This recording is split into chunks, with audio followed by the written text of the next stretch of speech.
telefonim podstavkasi yaxshi emas akalar.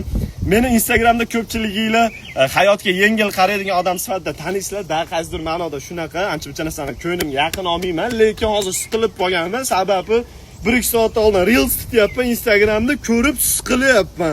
Nimani men noto'g'ri qilyapman? Nima? Qayerda adashdim deb. Sababi O'zbekistonda turib shunaqa mashinalarda videolar qilishyapti. Takoy pachka dollarlar sarflashyapti naleva направо. Bilaman bu narsa hammasi fakeligi, lekin o'sha bosim menga ham o'tyapti. Bo'lmasa miyam ishlaydigan odamman, zombi emasman. Amerikada turibman, ancha-munchasidan yaxshi yashayman, Xudoga shukr. Meni yurgan mashinalarim ham yomon emas. Bu podstavkani hisobga olmasa telefondagini.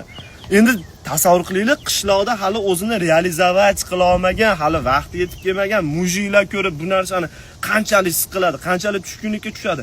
Qizlar bu narsalarni ko'rib qanchalik o'zlarining erlariga va yigitlariga plankani ko'tarishadi. Bu palon qilibdi, menga ham palon qilishing kerak deb luboy qizni, luboy erkakni podsoznaniyasiga ongini ostiga uradi, shu narsa qolib ketadi. Aytayapman, Amerikada bo'lib turib shu darajada bo'lyapti. Bo'lmasa bu hammasi fakeviy videolar. Undan bundan qarz olib bitta video chiqarishadi, uyga borib yonboshlari zaynlab ketgan unitazda o'tirib chiqishadi bo'lmasam. Hayronman, akalar kamroq ko'ringlar. Men bir marta mana shu Instagramda videosini bugun ko'rib qo'yibman, shu 2 soatcha shu bilan siqilib qoldim mana. Men Amerikada bo'lib turib akalar. Pichkami gapirgan ko't.